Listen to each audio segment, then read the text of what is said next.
Por mucho tiempo se ha mencionado a la mujer virtuosa como la mujer ideal. Y lamentablemente esta idea de que la mujer cristiana o hija de Dios tiene que cumplir este capítulo es completamente una falacia. No puede ser real esto. Porque para empezar, si todos nos fuéramos a la mujer virtuosa y querer especificar que una mujer digna debe de ser como la mujer virtuosa, ¿a cuántas mujeres no estaríamos descalificando por esta razón? Lo cual haría a las mujeres indignas, incluso de poder tener una relación o de poder tener una familia con un hombre que sea reconocido o que sea, pues, de buen testimonio. Sí. Ahora, cuando menciona ahí, hay un pasaje muy específico que ahorita lo dijeron, que es que su hombre es reconocido y platica es conocido y platica a las puertas de la ciudad con los ancianos de la tierra. Para empezar, esa es una característica muy especial de un hombre, que ese hombre tampoco va a cumplir esa parte, porque ¿quiénes son los ancianos de la tierra? Los sabios. El ser anciano representa la sabiduría, ¿sí? Y al momento en el que dice es de la sabiduría, de los sabios o de los ancianos de la tierra, es hablar con las personas más sabias de la tierra. ¿Y quiénes son estos sabios? ¿Quién sabe? Podemos especular entre muchas personas, incluso del Antiguo Testamento. Pero la realidad de las cosas es de que la mujer virtuosa no es una mujer. Lo que está hablando el autor, en este caso, es la característica del pueblo de Israel. Es cómo debe de ser el pueblo de Israel ante Dios. Y hay una clave muy específica que es al principio de todo el capítulo 31, menciona, esta es una profecía. Y si nosotros comparamos este capítulo a muchos capítulos de profetas, suenan muy igual. Y más si nos enfocamos en Jeremías o Ezequiel, que habla del pueblo de Dios como una mujer. Pero cuando leemos esto en Proverbios, pensamos que debe de ser algo social, cuando Proverbios le está hablando en una profecía a las personas que va dirigido el libro. ¿A quién va dirigido el libro? ¿A quién? A todos los del pueblo de Israel. ¿Y por qué los menciona como mujer? Debemos de recordar que para este entonces ya había habido muchos profetas. ¿Sí? Los más conocidos, Samuel, Elí y Natanael. ¿Sí? Son de los más conocidos hasta este momento. Pero ellos son los profetas más conocidos, por lo cual podemos pensar que su profecía también tenía que ver con el hablar como del pueblo de Dios como una mujer. Lo cual hace una referencia literal a las bodas del Cordero, aunque ellos no lo supieran. ¿Sí? Pero muchas veces se habló de esta relación que hay entre Dios y el pueblo de Israel como una relación matrimonial. Entonces, ¿por qué como cristianos queremos ponerle que esto de la mujer virtuosa es para las mujeres? Si tuviéramos esta premisa de que las mujeres deberían de ser así, entonces también deberíamos de tener la premisa de que la mujer que menciona en los profetas, que es una prostituta porque se va con otros hombres, pues entonces también las mujeres que se van con otros hombres deben de ser llamadas así. Y entonces por ende está diciendo que el hombre no puede llegar a una prostitución, vamos a llamarlo de esta manera, y no puede llegar a un engaño, porque la Biblia jamás dice que el hombre engaña a Dios. Cuando la Biblia menciona que el pueblo de Israel engaña a Dios, se refiere al pueblo de Israel como una mujer. ¿Sí? Ahora, ¿por qué Dios usaría la figura de una mujer para el pueblo de Israel o para el pueblo de Dios? Hay muchas razones por las cuales podemos especular que Dios usa esto. Y la primera de todas es porque así como Eva fue sacada de la costilla de Adán, nosotros fuimos sacados de la presencia de Dios. Que somos hechos de Dios. Y Génesis lo menciona, cuando Él da su soplo de vida, es como esa costilla de Adán. ¿Ok? La otra razón es por las características que tiene una mujer. Por mucho que los hombres seamos diferentes a las mujeres, cuando se trata de la iglesia, cuando se trata del pueblo de Dios, tanto hombres como mujeres se parecen mucho. ¿Por qué? Porque los hombres y las mujeres toman esta postura de la mujer o de la pareja de Dios. ¿Y a qué me refiero con esto? No estoy tratando de hablar de una característica mala de la mujer, sino de cómo es en cuanto a los roles que Dios establece. Jesús, años después, iba a decir: amen a sus esposas como Jesús amó a su iglesia. ¿Sí? Nuevamente, Dios vuelve a poner ahora a la iglesia como una mujer. Pero ¿qué características tiene una mujer que la puede llamar de esta manera? La característica más relevante que les hace ser mejores o las hace no estar en su mejor punto de la mujer es la emoción. La mujer es más llevada por las emociones que los hombres. Los hombres llegan a ser más fríos, dirían en otro lugar, sean más brutos, más animales. Y la mujer no. Pero a la vez, la mujer llega a ser más influenciable, tanto de Dios como del diablo. ¿Sí? La mujer es a lo que yo le llamo que tiene un oído súper espiritual, por lo cual puede escuchar muy bien a Dios o puede escuchar muy bien al diablo. Ahí la característica o lo que se tiene que hacer es desarrollar el oído espiritual y saber quién está hablando en ese momento. ¿Ok? Entonces, ¿por qué Dios usa a una mujer como referencia al pueblo de Dios? Porque en este tipo de cosas, en este tipo de características, es necesario ponerlo como mujer, entendiendo la como necesidad o dependencia de Dios. ¿Sí? Pero no es una dependencia tan fuerte o tan marcada como para haberlos llamado ovejas.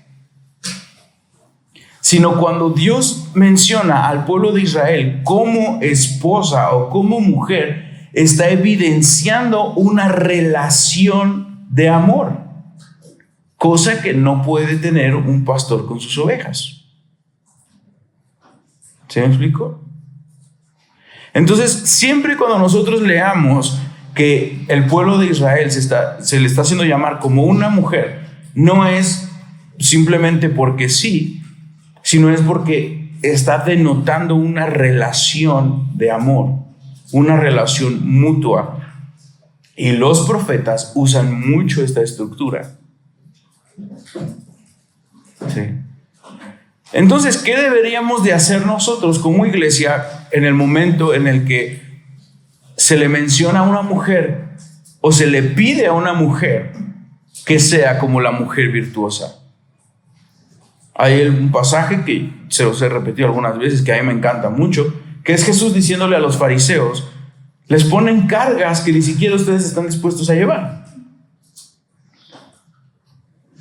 Y te lo puedo asegurar a un 100% que todas las personas que prediquen que la mujer virtuosa es el ejemplo de cómo debe de ser una mujer cristiana, no lo llevan a cabo. Lo cual, con perdón de Dios, pero lo cual convierte en esa prédica en una prédica de hipocresía. ¿Sí? Ahora, ¿está mal predicarlo como algo que debemos de buscar? No está mal. Es más, deberíamos de predicar a la mujer virtuosa como el pueblo de Dios. Y que no solamente la mujer virtuosa sea como dice la Biblia, sino que toda la iglesia sea como dice la Biblia. El problema de la prédica de la mujer virtuosa es cuando está enfocada solamente a la mujer y hace que su dignidad o su valor dependa de qué tan mujer virtuosa es o no. Sí. Y muchas veces las personas quieren poner este estándar porque no sé por qué al cristiano le encanta poner estándares muy altos. Como la santidad suprema. ¿Sí? Lo pueden ver en sus redes sociales todo el tiempo. ¿Sí? Que la superfe, la santidad, mi devocional, mi tiempo con Dios, cómo yo sirvo en la iglesia. Me invitaron a predicar en 30 ciudades y todo lo estamos llevando a un extremo que hace que el cristiano nuevo o el nuevo creyente o un cristiano normal diga, pues si esto es ser cristiano, yo no lo soy. ¿Y qué hace? Acuérdense que es más fácil regresar por el camino que conoces que caminar el que no conoces. Y eso nos lo enseña la sabiduría de Shrek. El burro bien lo dice, conozco el camino de atrás, mejor me regreso. No voy para adelante. Entonces, cuando nosotros ponemos estándares como el de la mujer virtuosa, poniéndolos como leyes en la iglesia, ¿qué vamos a causar? Que digan, creo que estaba mejor de la otra manera. Si no voy a poder llegar a ser, me conozco, no voy a poder llegar a ser la mujer virtuosa, pues entonces, ¿para qué le juego? ¿Para qué pierdo mi tiempo en tratar de ser alguien que sé que no voy a ser? Y entonces se regresan. Y nuestra prédica llena de wows, llena de sí, amenes, llena de expectativa, no funcionó para nada. ¿Sí? Pero si nosotros hablamos de la mujer virtuosa como algo que incluso lo dice ahí, que es hasta el final de los tiempos, no ahorita. Incluso la mujer virtuosa no es algo que se pueda vivir hoy en día, y lo dice Proverbios. Es lo que se buscará. Fíjense muy bien cuando dicen, los de su casa visten ¿de qué visten? No. Dice antes. Lana y lino. Antes de eso. El color. Carmesí.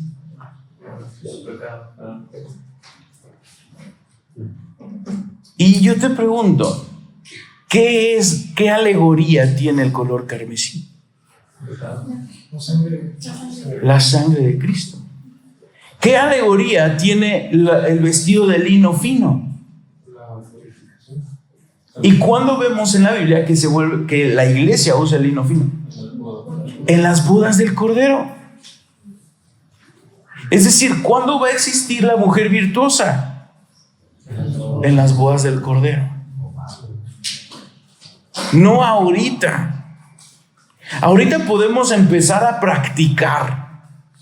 ¿Sí? Podemos empezar a querer ser, a intentar ser. Pero no debemos de afanarnos con el ser la mujer virtuosa. Si pudiéramos decirlo así, esta parte de Proverbios es una parte apocalíptica. ¿Y sabes qué es lo más interesante? Que Salomón en sus 3 libros mete partes apocalípticas. Por eso yo les mencionaba al principio que Salomón tenía una sabiduría más allá y más visionaria de lo que nosotros queremos. Entonces Salomón, cuando estaba escribiendo esto, no se refería a una mujer, ni se refería a cómo deberían de ser las mujeres, sino que con lo que él tenía, Dios le habló para poder escribir esto. ¿Y qué tenía? Muchas mujeres.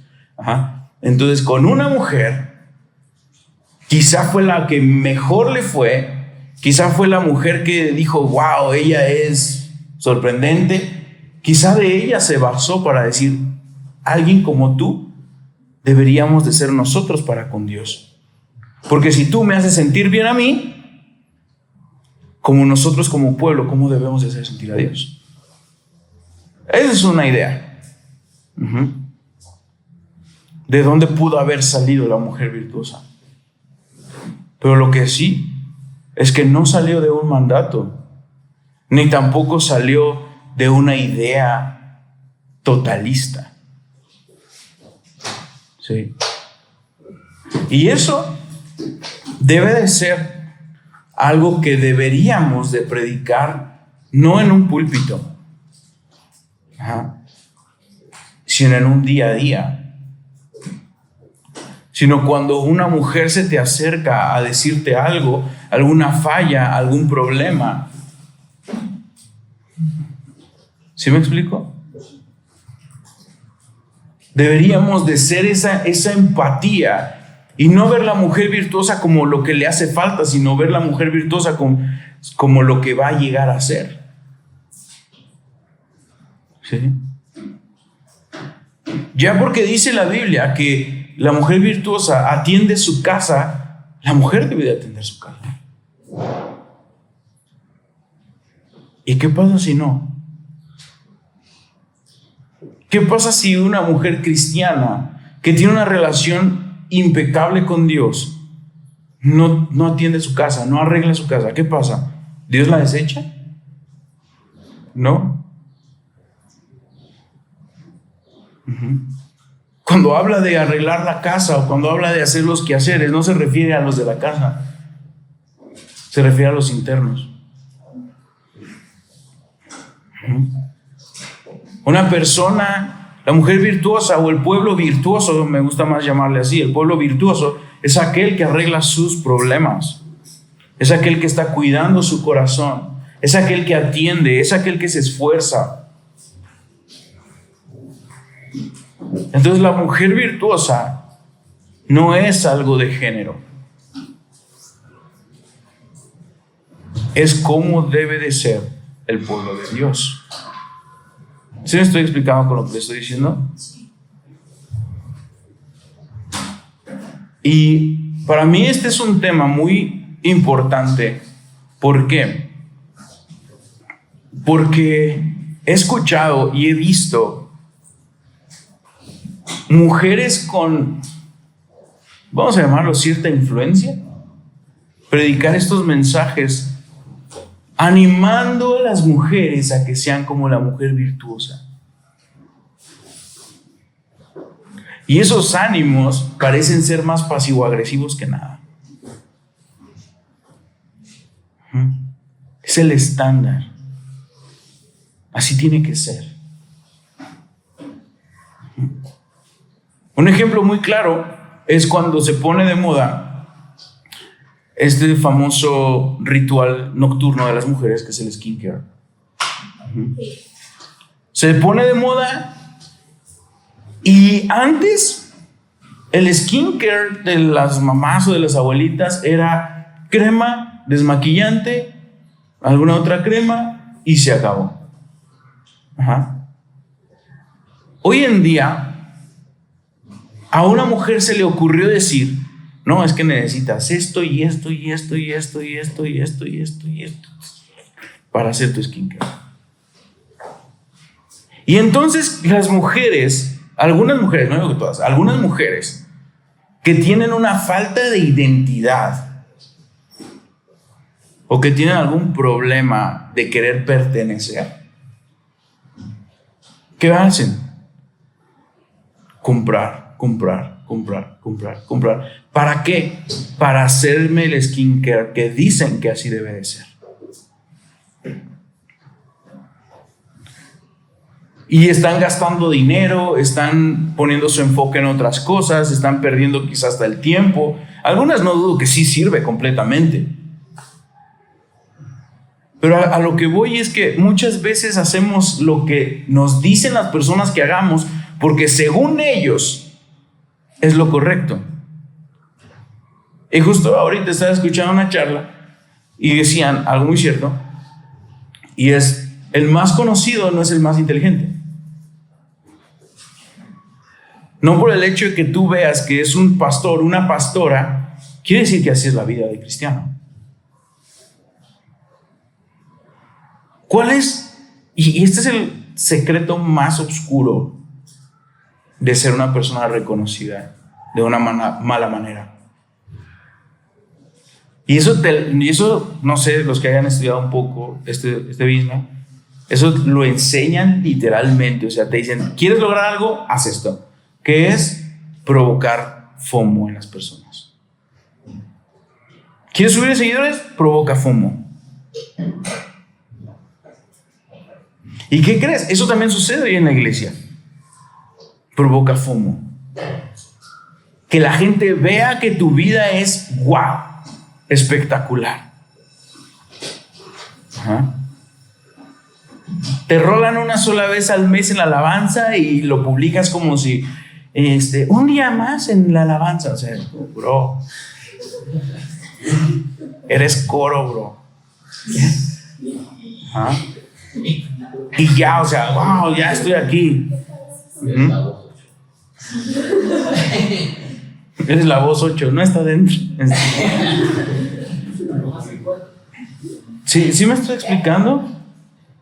Y malamente este verso ha sido utilizado para eso.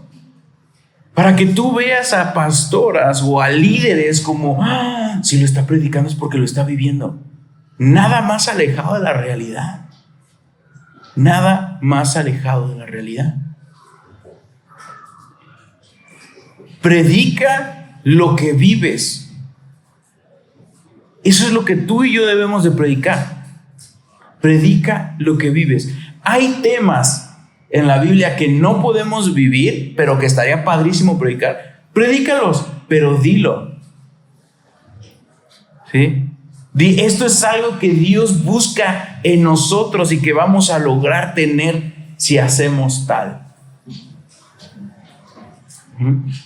Tú mismo puedes decir: yo estoy luchando con esto. O bueno, luchando suena pecado, ¿verdad? Yo estoy trabajando en esta área de mi vida. Pero quieres ayudarle a las personas. Sé como Jesús, sé real. Imagínate que Jesús no le hubiera dicho a los discípulos: estoy triste hasta la muerte. Hubieran dicho: pues Jesús ya sabía que iba a resucitar. Ya, pues, así cualquiera. Si cualquiera se sube a la cruz. Si me dicen: en 3 días resucitas y con cuerpo renovado, pues, qué chiste. Pero no. Jesús tuvo que decir: estoy triste hasta la muerte, para que sepas que la persona que estuvo colgada en esa cruz no fue Dios, sino fue el hombre de Jesús. ¿Sí me explico? Y entonces encontrar empatía contigo, que tú pudieras sentir: wow, o sea, yo tenía que haber estado ahí. Y cuando nosotros estamos hablando de uno de estos tipos de pasajes, lo que provocas no es empatía. Provocamos fanatismo. Provocamos idolatría. Ustedes han escuchado cuántas veces mujeres le han dicho al pastor Andrés: ay, es que si yo me casara con un hombre como usted. Y el pastor Andrés le ha dicho: no es cierto, o sea, no me conoces. ¿Sí? O como el pastor Juan: no sabes. ¿Sí me explico? Hay veces que parejas de chavos que tienen una relación, salen conmigo y con mi esposa. Y hay veces que intencionalmente yo provoco una discusión. ¿Ah? Para que vean que no es color de rosa. ¿Pero con su esposa o entre ellos? Con mi esposa. No, entre ellos los hago terminar.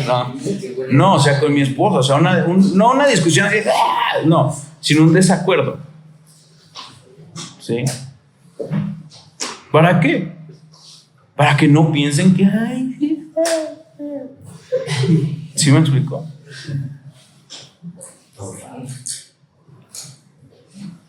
Entonces debemos de tener mucho cuidado con estas prédicas. Debemos de tener mucho cuidado con estos versos. Porque cuando no sabemos leer, cuando no ponemos atención en los detalles, el capítulo te lo está diciendo desde un principio. Esto es una profecía. Y todos, no, esto es una ley. El autor se equivocó, es ley esto.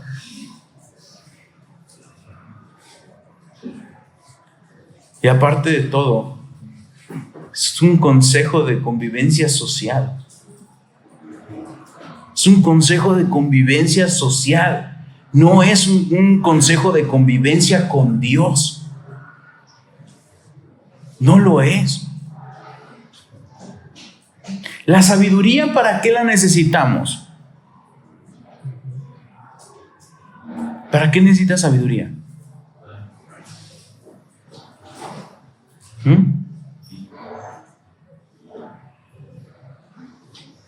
¿Para qué?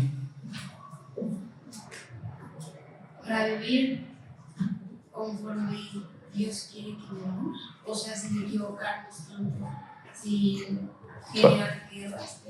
Para vivir conforme Dios quiere que vivas. ¿Qué más? ¿Para qué más quieres la sabiduría? Vivir nuestra vida con plenitud. Vivir tu vida con plenitud. ¿Qué más? Para tomar decisiones. Para tomar decisiones. ¿Para qué más necesitas la sabiduría? Para hacer la voluntad de Dios. Para decidir hacer la voluntad de Dios. Para no ser necios. Para no ser necios. Tener temor de Dios. Pues es el principio de la sabiduría. Para no lastimar a otras personas. Para no lastimar a otras personas. Muy bien. ¿Para amar a Dios? ¿Tú crees que necesitamos sabiduría para poder amar a Dios? Sí, es que a veces podemos amar a otras personas, o sea, idolatría, fe en tus propios dioses. Sabiduría para discernir qué es lo que tienes que dejar y morir. No es tan fácil. Eso no es sabiduría. Tal vez Eso es arrepentimiento y gracia. Que no solamente, que nadie te puede mostrar eso más que Dios. La sabiduría está hecha para este mundo.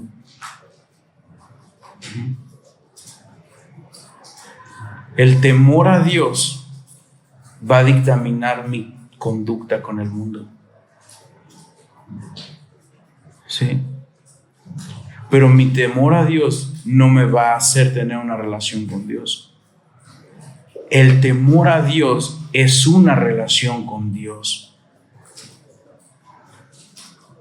Es decir, el principio de la sabiduría también es tener una relación con Dios. Fíjate muy bien. Dice que cuando Salomón terminó el templo y lo ofreció a Dios, dice que ofreció ¿cuántos sacrificios?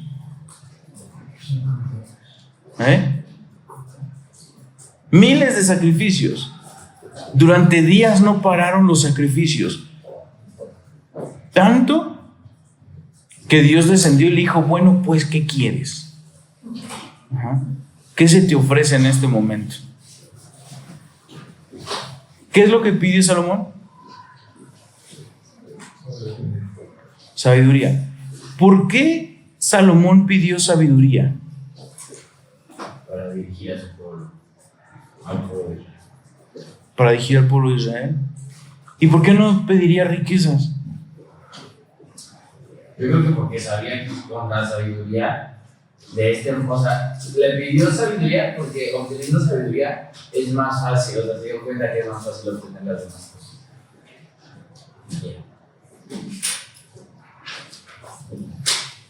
Pues no fue por eso. ¿Por qué Salomón le pidió sabiduría? Porque era una familia noble y había crecido la riqueza, entonces no era como que era una riqueza, si ya tenía el reino, tenía toda la riqueza, entonces lo que podía pedirnos una sabiduría. Exactamente. Era lo que le faltaba. Tenía todo. Tenía todo absolutamente. Hay gente que luego nada más quiere pedir sabiduría porque, ay, qué banal pedir dinero. Pues Salomón no lo pidió y fue el hombre más sabio, sí, porque Salomón lo tenía. Salomón le pidió a Dios lo que carecía el reinado de Israel. ¿Qué carecía? Sabiduría. Porque su papá, David, no era un hombre sabio. Era un hombre estratégico, era un hombre inteligente, pero sabio no lo era. ¿Por qué? ¿A quién se le ocurre llevarse el arca del pacto como si fuera una caja más? ¿Era prudente? Tampoco era prudente David.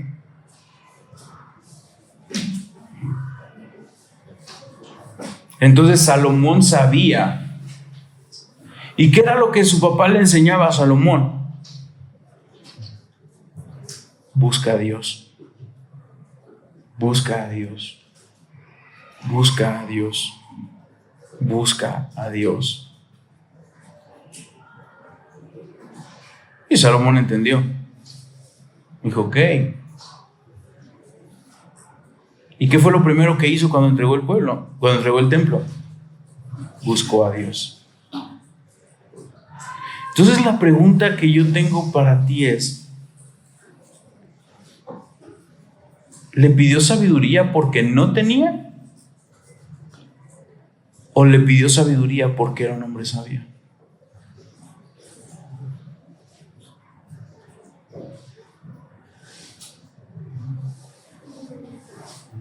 Porque sí, el temor a Dios es el principio de la sabiduría. Pero su papá le enseñó a temer a Dios.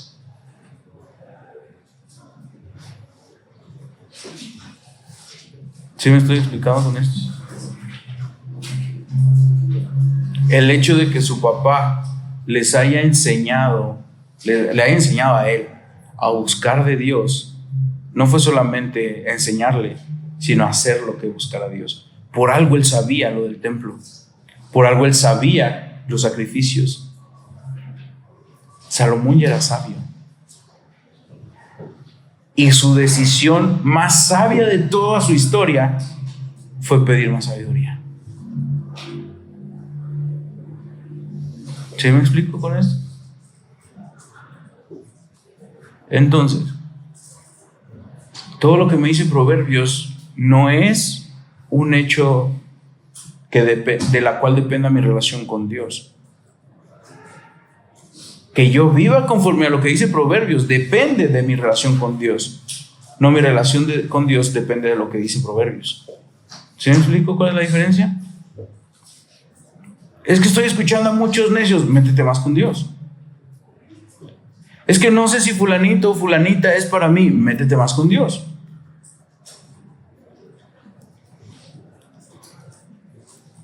¿Sí me estoy explicando? Voy a terminar, pero les voy a platicar esto. Algunos de ustedes yo les he platicado mi historia con mi esposa de cuando, o creo que, no sé, ¿ya he platicado así en el grupo de mi historia con mi esposa? No, ni modo. Mi esposa, antes cuando estaba en la casa de oración, ella era de las encargadas de la casa de oración y era una mujer que en ese entonces, todo el mundo así como, wow, Laura, y wow. ¿Ah? No digo que ahorita no, pero no por el mismo sentido. ¿Ah? Porque mi esposa era de que estaba ahí orando, era la que programaba las oraciones, era la que siempre estaba ahí, era la de los consejos y todo eso, súper espiritual mi esposa. Y yo no. Y Me acuerdo que cuando yo empiezo a querer cortejarla, yo entré en un conflicto muy fuerte, porque fue un año en el que yo decidí entregarle esa parte de mí a Dios y decirle: Dios, solamente tú vas a poder hacer esto. O sea, darme una esposa simplemente, no que fuera al lado. Yo ni sabía que era al lado, pero yo le dije: solamente tú lo puedes hacer y estoy harto de yo intentarlo, así que sale, bye. Ajá. Cuando yo me doy cuenta que es Lau, yo fui muy honesto con Dios. Le dije: Dios, yo no voy a poder conquistarla. Porque honestamente, Dios, yo me agarraba de las debilidades de las mujeres para conquistarla. De lo que carecían, yo sabía cómo entrar ahí. Y yo le dije: y yo no veo que Lau carezca de algo.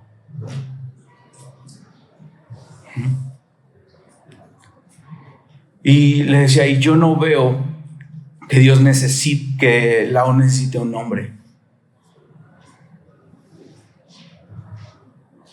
Entonces ahí fue cuando Dios me confrontó y fue como: sírveme a mí y yo te la doy.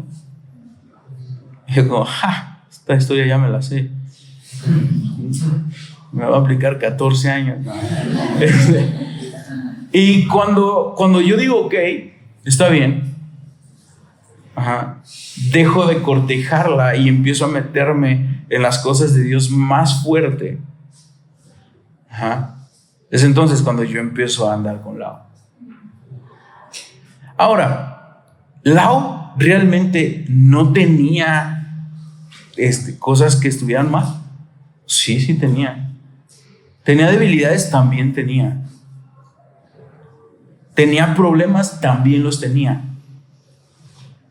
Pero ¿sabes por qué yo no me di cuenta de eso? Porque estaba en la presencia de Dios.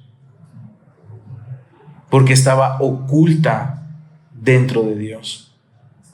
¿Sí me explico? ¿A qué voy con esto? Cuando nosotros tenemos una relación con Dios que oculte nuestras debilidades ante los demás, solamente una persona que se meta a la presencia de Dios va a poder estar contigo y te va a poder conocer. Y eso lo digo no en el aspecto social, sino en el aspecto de tus relaciones personales. Sí, porque Dios va a cuidar esa parte. Y reitero nuevamente, ese es el principio de la sabiduría. ¿Quieres ser una persona vista como una persona sabia? Métete en la presencia de Dios. No vas a ser el más sabio, pero vas a actuar con sabiduría. ¿Sí me estoy explicando con todo esto? Entonces, eso es lo que yo les quería decir de este proverbio.